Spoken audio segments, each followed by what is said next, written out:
Assalamualaikum warahmatullahi wabarakatuh. Hari ini saya nak buat ulasan perlawanan di antara JDT versus Sabah, yang mana JDT menang 4-0 hasil jaringan dari Arif Aiman, Yuan Muniz, Syahmi dan juga Forestry. Pada perlawanan ini kita boleh lihat sekali lagi JDT menunjukkan kuasa mereka dalam Liga Super dan mereka berjaya mencatatkan clean sheet. Dan untuk season kali ini dalam saingan Liga Super, JDT tak pernah dibolosi melalui open play lagi. Bermaksud mereka hanya dibolosi 1 gol melalui sepakan penalti. Tetapi dari segi open game atau open play, memang JDT tak pernah dibolosi. Ini yang menunjukkan yang mereka bukan hanya hebat di bahagian serangan, tetapi mereka juga hebat di bahagian pertahanan. Bermaksud mereka mempunyai kestabilan dalam skuad mereka di setiap department antara defense, middle dan juga attacking, yang membolehkan mereka untuk menguasai perlawanan dan juga menunjukkan performance yang konsisten dalam setiap game. Bahkan kalau kita lihat kepada rekod jaringan, setiap game JDT berjaya untuk menang lebih dari 2 gol, dan dalam satu perlawanan 2 gol dijaringkan adalah hanya menentang dengan Terengganu. Selebihnya mereka berjaya untuk menang more than 2 goals. Itu menunjukkan yang bahagian attacking pasukan JDT memang sangat-sangat on point lah, boleh dikatakan. Baiklah, tanpa membuang masa, mari kita masuk ke dalam ulasan perlawanan. Untuk ulasan perlawanan kali ini, saya akan mulakan dengan pasukan JDT. Kalau kita nak cerita tentang corak permainan, tak banyak yang berubah. Sebab apa? Sebab kesebelasan utama pun lebih kurang sahaja, dan juga corak permainan yang ditunjukkan pun lebih kurang sahaja. Cumanya, apa yang boleh saya katakan tentang pasukan JDT pada perlawanan semalam adalah mengenai bahagian defense department mereka, yang mana boleh saya katakan defense department pasukan JDT pada perlawanan semalam sedikit menunjukkan performan yang menarik. Sebab apa? Sebab mereka juga sering diuji dengan gerakan-gerakan serangan oleh pasukan Sabah melalui Edir Lock, Sadia Ramdhani dan juga Riza Ghazali yang bertindak dengan ofensif di bahagian kanan dengan memberi supporting play kepada Sadir. Jadi perkara pertama yang saya nak highlightkan tentang defense pasukan JDT ni adalah dari segi kematangan daripada Feroz Baharudin, yang mana untuk game ni Feroz Baharudin antara pemain pertahanan JDT yang boleh dikatakan sangat on point daripada segi tackling, yang mana boleh saya katakan banyak gerakan-gerakan pasukan Sabah yang dilakukan di bahagian kiri pasukan JDT ataupun di bahagian kanan pasukan Sabah lah berjaya dipatahkan dengan baik oleh Feroz Baharudin, yang mana dari segi reading game, pembacaan game, boleh dikatakan Feroz Baharudin sangat mantap, dan dia juga mempunyai kualiti untuk bertahan dengan sangat bagus lah, yang mana banyak gerakan-gerakan yang dipatahkan adalah melalui tackling, yang mana tackle-tackle yang dilakukan oleh Feroz pada perlawanan semalam menunjukkan yang beliau adalah player yang sangat bagus dalam segi membaca gerakan pemain-pemain serangan pasukan lawan lah. Jadi benda tu memang boleh katakan kematangan game by game yang ditunjukkan oleh Feroz, menunjukkan yang dia punya performance makin hari makin improve. Defending dia memang bagus, memang dah orang kata apa, dah membolehkan untuk Jordi Amat tak perlu nak cover dia punya area banyak sangat. Feroz dah boleh cover bahagian kiri pasukan JDT yang ditinggalkan oleh Oscar Aribas yang bermain dengan agak tinggi lah pada perlawanan semalam. Jadi bila diserang atau di counter oleh pasukan Sabah, Feroz dengan tenangnya berjaya untuk patahkan gerakan yang dilakukan oleh pemain-pemain Sabah. Bahkan daripada segi body fizik ataupun daripada segi kekuatan body untuk challenge pemain lawan, kita boleh tengok juga bagaimana Feroz boleh untuk challenge body dengan Riza Ghazali. Riza Ghazali ni kalau kita kenal, dia antara seorang right back yang tough dalam saingan Liga Malaysia. Memang agak kuat lah daripada segi body challenge dan sebagainya. Tetapi Feroz Baharudin berjaya beberapa kali untuk memenangi orang kata apa, body duel antara Riza Ghazali. So benda tu memang positif side. Memang Feroz ni antara permata yang patut kita tunggu dan kita lihat untuk masa depan bagi JDT lah. Game by game memang dia improve, memang sangat sangat-sangat bagus lah tentang Feros Baharudin. Dia punya defending trait, dia punya awareness dalam padang, dia punya reading game, dia punya tackling, dia punya body duel, fizikal dia bagus, memang on point. Bahkan boleh katakan dia mempunyai pace yang bagus juga untuk menghadapi winger-winger yang laju. Kalau kita tahu Sadir Ramdhani antara winger yang laju, tetapi semalam memang Feros boleh kawal dia dengan ketat dan Feros mempunyai pace untuk fight dengan Sadir Ramdhani dalam situasi 1v1. So there is a number point yang pertama lah yang boleh saya katakan tentang pasukan JDT yang positif side. Itu yang saya suka. Yang kedua, kalau kita lihat kepada pasukan JDT punya corak permainan pada perlawanan semalam, mereka punya gerakan-gerakan yang menarik adalah daripada segi off ball movement, yang mana kalau kita lihat antara off ball movement yang dilakukan oleh pasukan JDT memang sangat on point. Apabila pemain tidak mempunyai bola, apa yang dilakukan oleh pemain-pemain JDT adalah mereka cuba untuk membuat laran-laran di dalam kawasan yang kosong, ataupun mereka cuba untuk attract pemain-pemain Sabah follow up dengan mereka. Bahkan mereka akan cuba cari ruang bagi menerima bola ataupun membentuk option bagi JDT melakukan switch play ataupun open kepada pemain-pemain yang membuat larian tanpa bola tersebut. Jadi apabila banyak pemain-pemain yang bergerak ataupun off ball movement dilakukan oleh pemain-pemain JDT di atas padang, maka di sini apabila seorang pemain JDT yang memegang bola, sebagai contoh Arif Aiman pegang bola di bahagian kanan dan ada Forestry di bahagian hadapan, ada Diogo dan juga ada Matt Davis. Jadi apa yang dilakukan oleh ketiga-tiga player yang berada di bahagian hadapan dan berhampiran dengan Arif Aiman ni adalah mereka tidak statik walaupun mereka dikawal dari segi man to man marking oleh pemain-pemain Sabah. Sebaliknya apa yang dilakukan adalah mereka akan cuba mencari ruang dan juga cuba untuk mencari space bagi mendapatkan bola dan juga meminta bola dari Arif Aiman untuk dia open play ataupun bagi dia passing kepada pemain-pemain yang membuat larian tersebut lah. Jadi itu adalah satu point yang mana yang menyebabkan taktikal JDT ni sangat smooth dan juga sangat fluid di bahagian tengah. Even di bahagian kanan pun memang agak fluid dengan adanya supporting daripada pemain-pemain JDT yang banyak melakukan off ball movement untuk memastikan yang JDT sentiasa ada satu ataupun dua choice ataupun pilihan untuk mereka melakukan passing ke bahagian hadapan. So progression mereka punya movement daripada middle department ke attacking department memang akan jadi lebih smooth lah, sebab banyak pilihan untuk mereka melakukan switch play, untuk buka game dengan lebih banyak, sebab ada banyak player yang membuat off ball movement yang bagus untuk menerima bola dan untuk menjadikan diri mereka sebagai receiver ataupun penerima bola daripada orang yang memegang bola. So itu adalah nombor 2 punya point yang boleh saya katakan tentang pasukan JDT. Nombor 3, apa yang boleh saya katakan tentang pasukan JDT untuk game ni, kalau kita lihat daripada segi attacking shape yang mereka lakukan adalah mereka akan bermain dengan back 3, iaitu back 3 Feros, Matthew Davis dan juga Jody Ahmad yang akan cover bahagian back 3 pasukan JDT, dan kadang-kadang Matt Davis akan lebih masuk inverted untuk membentuk double pivot dengan Hong Wan ataupun membiarkan Hong Wan untuk cover bahagian sentral dengan lebih baik lah. Dan apabila benda ni berlaku, yang baiknya adalah mereka akan push. Memang ini adalah corak serangan pasukan JDT lah, iaitu Oscar Arribas akan naik lebih tinggi untuk bertindak sebagai offensive fullback lah, untuk hold the touchline. Jadi apa yang menariknya tentang Oscar Arribas ni, dia adalah typical punya player yang memang berminda serangan. Bermaksud dia punya attacking minded ni memang bagus gila, dan kita boleh lihat apabila dia sentuh bola, dia mempunyai ball control yang bagus, body language and fan dia pun sangat bagus, dan dia mempunyai attacking trait, iaitu ancaman menyerang ke arah pasukan gawang ataupun ke arah gol pasukan lawan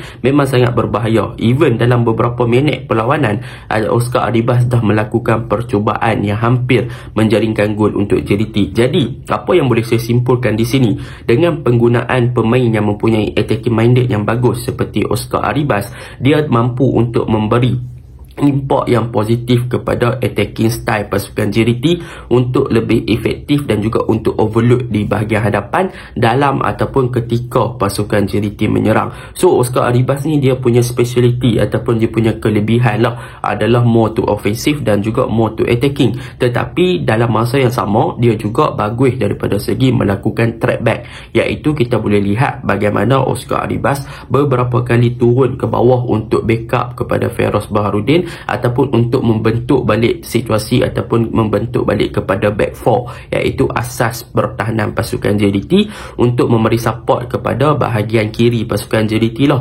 Cumanya daripada segi defending shape, boleh dikatakan Oscar Arribas ni bukan typical player yang boleh bertahan dengan baik lah. Jadi disebabkan itu saya boleh katakan dia dengan Kobe Ong sedikit berbeza. Kobe Ong lebih kepada stable ataupun balance, 50 attack 50 defense, so dua-dua belah dia boleh buat cover dengan bagus lah. Tetapi untuk Oscar Arribas dia lebih berbahaya in term of attacking, tetapi in term of defending kemungkinan kalau jumpa pemain-pemain ataupun pasukan yang ada ability yang lebih laju untuk dalam segi transisi ketika bertahan ke menyerang ataupun dalam counter attack, kemungkinan bahagian Oscar Arribas akan menjadi orang kata apa, agak terekspos ataupun terdedah untuk pasukan lawan masuk kot situ melalui gerakan counter lah. Tu sebab kita boleh lihat pada perlawanan ni Sabah banyak menitik beratkan corak serangan mereka di bahagian kiri pasukan JDT. Sebab apa? Sebab mereka tahu fokus point Oscar Arribas adalah lebih tinggi, jadi dekat kawasan tu kosong, so mereka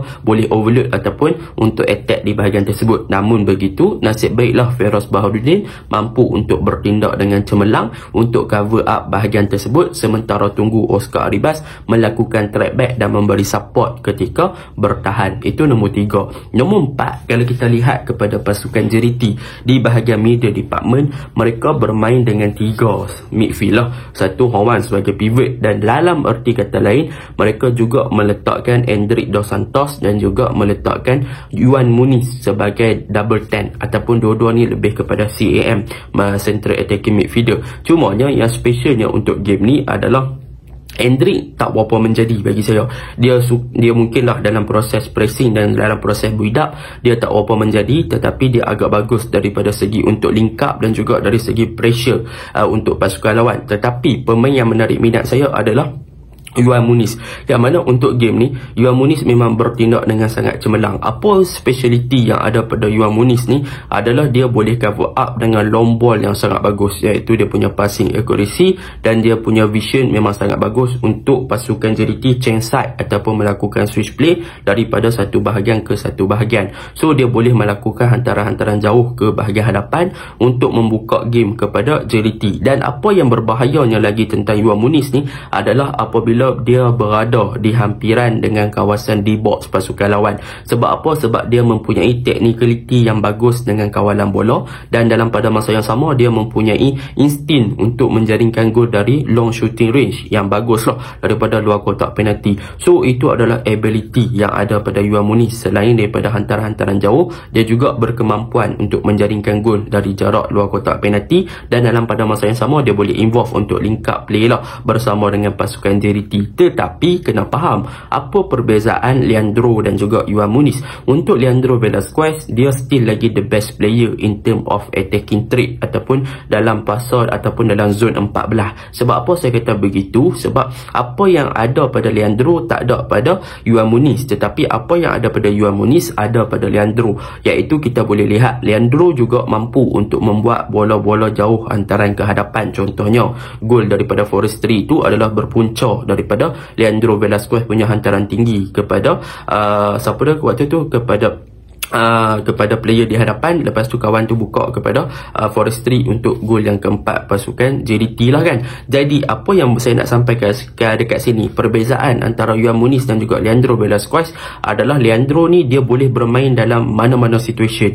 Bermaksud dia boleh drop deeper untuk meminta bola daripada bahagian bawah untuk progress the ball dengan long ball ataupun bawa bola lebih tinggi. Dalam masa yang sama Leandro juga ada ability untuk membuat percubaan dari luar kotak penalti, dan dalam pada masa yang sama Leandro juga boleh bermain dalam close tight ataupun close space. Bermaksud dalam ruang-ruang yang sempit dalam zone 14, apabila dikepung dia still lagi boleh open game dan juga untuk link up dengan pemain-pemain di bahagian hadapan. So that is the difference between Muniz dan juga Leandro Velasquez. Tetapi kedua-dua player ni memang boleh dikatakan adalah satu corak ataupun adalah satu gandingan yang mantap lah sekiranya berdua diturunkan dalam satu game. Tapi kena ingatlah kota import yang menyebabkan kedua-dua player ni tak boleh nak diturunkan satu game sebab nanti kena korbankan salah seorang import di setiap department lah. So benda tu mungkin Esteban Solari masih belum menemukan ramuan untuk gandingkan kedua-dua player ni sekaligus. Tetapi kalau dua player ni digandingkan sekaligus, kemungkinan besar akan memberi impak yang lebih positif kepada bahagian midfield pasukan JDT. Itu yang keempat lah. Yang kelima, jika kita berbicara tentang JDT, of course lah tentang Arif Aiman. Arif Aiman untuk game ni memang world class. 1 gol, 1 assist. Apa lagi yang kita nak pada dia? Dia punya dribbling memang lenggang-lenggok dia tu memang padu kan. Lepas tu dia punya ketenangan, composure dia tu bagus. Finishing dia pun on point walaupun ada cumanya apa yang boleh Arif Aiman perbaiki adalah kita boleh lihat antaranya daripada segi dia punya finishing. Yang mana ada beberapa percubaan yang dilakukan agak kurang. Jadi kalau dia boleh baiki dia punya finishing untuk menyudahkan peluang-peluang yang ada, mungkin dia akan jadi lagi better. Dan kalau dia boleh untuk release the ball lebih cepat daripada membuat keputusan, decision making, dia akan jadi most complete player lah di bahagian winger untuk pasukan JDT. Dan yang seterusnya, kalau kita lihat kepada pasukan JDT di second half, ada berlakunya pertukaran, iaitu masuk Syahmi Safari dan juga Koh Bee Ong, yang mana kalau kita lihat pertukaran tersebut telah membolehkan pertukaran daripada segi taktikal juga, yang mana kalau kita lihat penggunaan Koh Bee Ong dan juga Syahmi Safari, mereka lebih more to inverted, iaitu mereka masuk ke half space untuk overload bahagian attacking pasukan JDT. Dan benda tu sebenarnya membuahkan hasil, yang mana apabila pemain fullback masuk lebih kepada more to inverted ataupun masuk ke half space berhampiran dengan di box, overload di bahagian attacking, maka pemain-pemain JDT di bahagian hadapan akan ada banyak choice untuk menerima bola. Dan hasilnya apa? Syahmi Safari boleh score gol dan berada di dalam di box. So hasil daripada overload di bahagian attacking. Jadi attacking shape pasukan JDT waktu tu dia akan lebih kepada 3-1-6. So benda tu adalah satu benda yang positif lah untuk pasukan JDT. Jadi secara overallnya, apabila berubahnya pertukaran taktikal tu, Arif Aiman dia akan more to cover up di bahagian tengah untuk jadi fast nine, and kalau tidak Diogo yang akan jadi fast nine untuk create space kepada winger dan sebagainya. Tetapi apabila Arif Aiman masuk ke bahagian tengah, kita boleh nampak lah yang Arif Aiman punya third man running ni pun bagus. Dia bukannya bahaya di bahagian wide area sahaja, bahkan di half space ataupun central juga Arif Aiman memang berbahaya. So benda tu memang positively tentang pasukan JDT. Mereka agak sukar untuk kita kawal ataupun untuk kita kalahkan oleh mana-mana pasukan dalam Liga Super. That is the reality lah. Sebab Sabah yang tengah momentum bagus pun kalah, Terengganu pun kalah, Selangor pun kalah, dan sekarang harapan tinggal dekat Kedah ya. Yang mana Kedah pun tak berapa nak konsisten sangat dalam beberapa game kan. So kita mengharapkan kalau Kedah boleh fight dengan baik, mungkin JDT mungkin lah kalau JDT menang dengan Kedah, bermaksud JDT juara lagi Liga Super. Kalau Kedah boleh menyeimbangi JDT pun, itu pun dah cukup baik untuk pasukan Kedah dan juga pasukan JDT sendirilah. So kompetitif memang kita boleh rasa lah yang JDT akan jadi juara lagi. Jadi itu untuk JDT. Kita masuk untuk Sabah. Okey, untuk Sabah game ni, apa perkara yang kekurangan ataupun apakah kelemahan pasukan Sabah daripada segi in term of tactical? Antaranya ialah daripada segi defending shape di bahagian tengah ataupun di bahagian defensive midfielder. Kalau kita lihat Sabah, mereka bermain daripada segi sistem double pivot sepanjang game, iaitu mereka akan letak Pak Tesu akan bergandingan dengan Telmo ataupun Pak Tesu akan bergandingan dengan Stuart Wilkin. Tetapi pada perlawanan semalam, Pak Tesu bergandingan dengan Irfan Fazail, yang mana boleh saya katakan apabila bermain dalam sistem double pivot dengan dua midfield ni, sepatutnya salah seorang perlu lebih more fokus to defending. Tetapi pada perlawanan semalam boleh saya katakan peranan ataupun impact daripada Irfan Fazail tidaklah terlalu ketara ataupun terlalu positif apabila beliau tidaklah memberi impak yang positif in term of build up ketika menyerang, dan juga dalam fasa bertahan pun dia tak boleh nak cover up ataupun memberi support kepada Pak Tesu untuk memastikan yang bahagian tengah pasukan Sabah berada dalam kedudukan yang lebih stabil ataupun dalam bentuk yang bagus untuk mengekang gerakan serangan yang dilakukan oleh pasukan JDT. Jadi itu sebab kita boleh tengok apabila di zone 6 ataupun di bahagian bahagian defensive midfielder. Pemain-pemain Sabah sepatutnya ada salah seorang Pak Tesu ataupun Irfan Fazail, tetapi kedua-dua player ni seakan-akan hilang daripada radar yang membolehkan midfield JDT untuk control the game dan pemain JDT berada dalam kedudukan yang kosong. Contohnya kita ambil gol daripada Yuan Muniz, tak ada orang pressure. Di manakah defensive midfielder ketika itu yang sepatutnya block ataupun menjaga Yuan Muniz? Tak ada. Sebaliknya memberikan Yuan Muniz peluang untuk receive the ball daripada Diogo dan Yuan Muniz melakukan first timer terus macam tu ke ball gol. Jadi benda tu sedikit sebanyak agak mengecewakan lah. Sebab apa? Sebab dalam game-game yang sebelum ni sistem double pivot daripada Sabah adalah berkesan. Sebab apa? Dia seimbang, dia balance, iaitu boleh naik, boleh bertahan, boleh menyerang. Tetapi untuk game ni kedua-dua perkara tu tak menjadi. Pak Tesu nak naik pun dia tak dapat support yang banyak, dan untuk bertahan lagilah tak ada. So benda tu agak mengecewakan lah untuk midfield Sabah yang pertama. Yang kedua adalah kita boleh lihat daripada segi Jelton bermain as a number 10, iaitu dia lebih more to inverted dan bermain sebagai pemain di bahagian tengah. Apa yang berlaku kepada Jelton adalah dia tak boleh nak link up dengan baik antara Darren Lock. So banyak bola dapat kat Jelton, dia lebih kepada isolated, dia berkeseorangan untuk dia buat game. So apabila dia berkeseorangan, dia tak boleh nak buat game, jadi dia tak boleh nak buat apa-apa lah in this game, yang menyebabkan Jelton pun tak boleh nak create another creativity movement dan juga tak boleh untuk menyerang pasukan JDT sangat. Begitu juga dengan Darren Lock. Darren Lock memang kena tight marking oleh Feroz. Darren Lock tak boleh nak bergerak bebas. Even dia boleh hold up the game ataupun hold up the ball, dia dapat bola, dia receive the ball, tetapi dia tak boleh untuk turn dia punya body.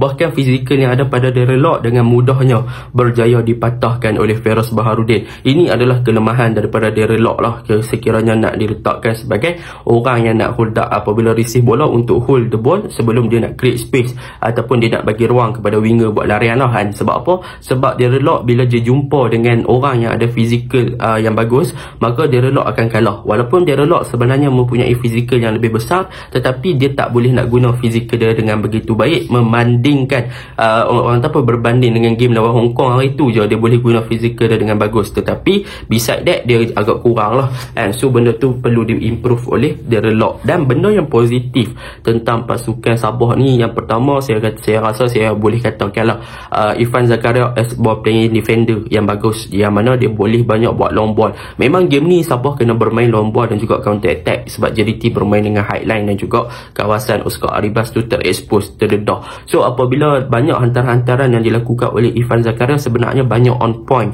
yang membolehkan bahagian hadapan Sabah gerak untuk menyerang. Tetapi sayang daripada segi technicality individu memang sukar untuk JDT penetrate dan juga masuk ke dalam D-box pasukan untuk pasukan Sabah penetrate dan masuk ke dalam pasukan JDT punya D-box lah. Benda tu agak mengecewakan, tapi that's overall lah. Memang kita boleh nampak technical individu yang baik daripada defense JDT untuk mengekang counter attack dan long ball pasukan Sabah. So benda tu memang deserve lah untuk JDT menang. Itu je lah ulasan saya. Assalamualaikum.